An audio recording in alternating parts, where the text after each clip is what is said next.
আমরা 10-12টা ঘর আছি কোন ভয়ে আক্রমণের মধ্যে আছে। এখন আমরা এই যে 10-12টা ঘর আছি কুন্ডুতে, এখন আমরা কেউ নিরাপত্তা পাচ্ছি না। কেউ নিপুরাই চৌধুরী আমাদের উপরে এমন হামলা করতেছে, তারপরে কেস দিতেছে একটা পর একটা। আবার সুজন হালদার সে কদিন পর পর এসে আমাদের ভয় দেখায়।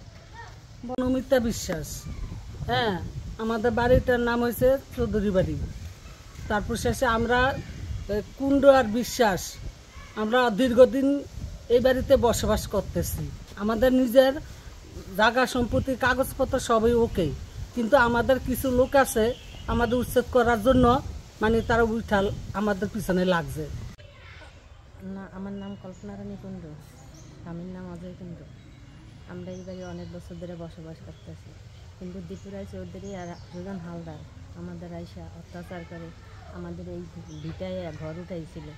সেই ঘর আবার মামলা করছে, সেই মামলায় আমরা রায় পাইছি, কিন্তু আবার যদি কিছু করতে চায় আয়া বাধা দেয়, নানান সমস্যা করে আমাদের এই দীপুরা চৌধুরী আর সুজন হালদার।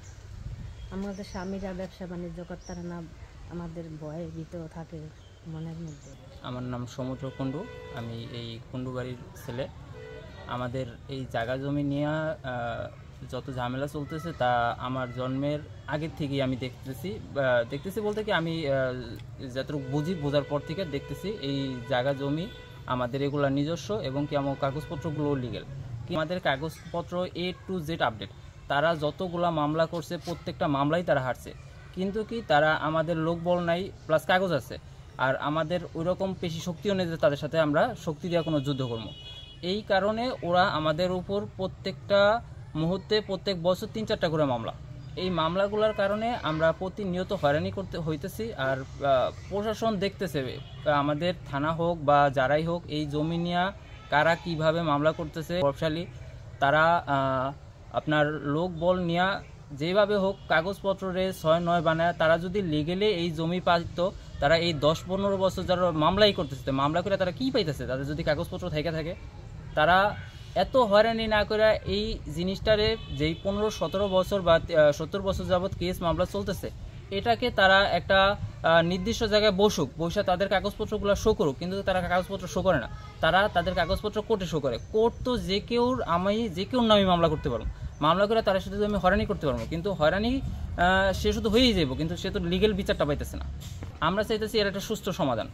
কিন্তু আমি এই বাড়ির বউ, আজকে আমি 40 বছর ধরিয়া 40 বছরে বেশি হইবা আসছি। এই থেকে দেখি এই মামলাই চলতেছে, সব মামলাই আমরা জিততে আসি, তারপরও এরা আমাদেরকে বছরের পর বছর মামলা দিয়ে হরানিয়া করতে আছে, আমাদের কোনো সুসারা সমাধান করতে দিতে পারতেছে না।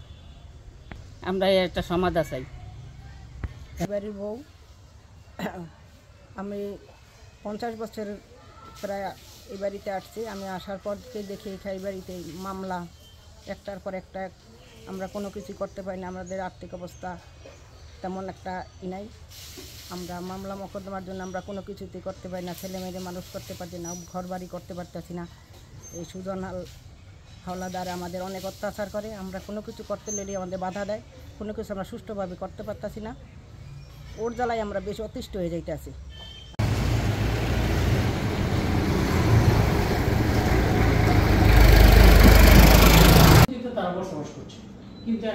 দীপু রায় চৌধুরীর পক্ষ থেকে আমুক্তার নামা নিয়েছে জৈনক সুজন হাওলাদার, যিনি বিএনপি করে।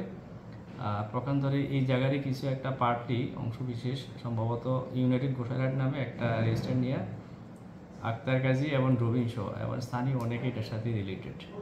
তো তাদের সাথে সিভিল কোর্টে দেওয়ানি আদালত বিচারাধীন আছে।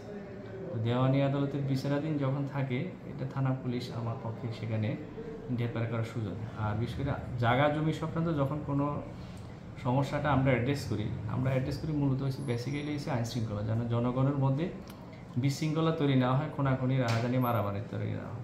সেই ক্ষেত্রে আমরা যে কাজটা করে থাকি, আমরা যখন কোনো অভিযোগ পাই, আমরা উভয় পক্ষকে সদাচরণের জন্য মুসলিমের জন্য 7-17 সিকারি বিজ্ঞ আদালতে পাঠাই দিই। আদালত থেকে যে সিদ্ধান্ত দেয় সেই সিদ্ধান্তটা ওনাদের জন্য পারফেক্ট এবং ওনারা সে কাজ করে। কিন্তু আমরা থানা পুলিশের পক্ষ থেকে কাউকে জায়গা পাইয়ে দেওয়া বা জায়গা জোর করে দখল করা, এটা আমার থানা পুলিশের পক্ষে সম্ভব না। ওনারা যদি যেভাবে মালিকানা দাবি করে সেটা আদালতে দেখার পর আদালত যে সিদ্ধান্ত দিবে ওনারা উভয় পক্ষ মেনে নেবে। যদি কেউ জবরদখল করে থাকে বা কাউকে হয়রানি করে থাকে প্রতিহিংসার কারণে বা প্রতিপক্ষ ভেবে যদি কোনো ধরনের হয়রানি করে থাকে, সে থানায় আমাদেরকে অভিযোগ দিতে পারে। সে অভিযোগের বিষয়টা আমরা আইনানুগভাবে অ্যাড্রেস করবো, আইনানুগভাবে প্রসিড করবো। ক্রিমিনাল অফেন্স, এবং এই ক্রিমিনাল অফেন্সটা কী কারণে হুমকি দিচ্ছে, যদি তারা কেউ সংক্ষুব্ধ হয়, ক্ষতিগ্রস্ত শিকার হয় বা প্রাণনাশের হুমকি দিয়ে থাকে, তাহলে আমার থানা অভিযোগ দিবে, আমি আইনানুগভাবে প্রসিড হবো। কিন্তু যদি মৌখিকভাবে আমাকে যদি বলি বা আপনাকে মৌখিকভাবে বলছে, কিন্তু আমার ওসির কাছে তো আমাকে রিটার্ন আসতে হবে। আসার পর লিখিত কোনো অভিযোগ যদি পাই, আমরা প্রাপ্তি হিসাবে আইনানুগ ব্যবস্থা নিই।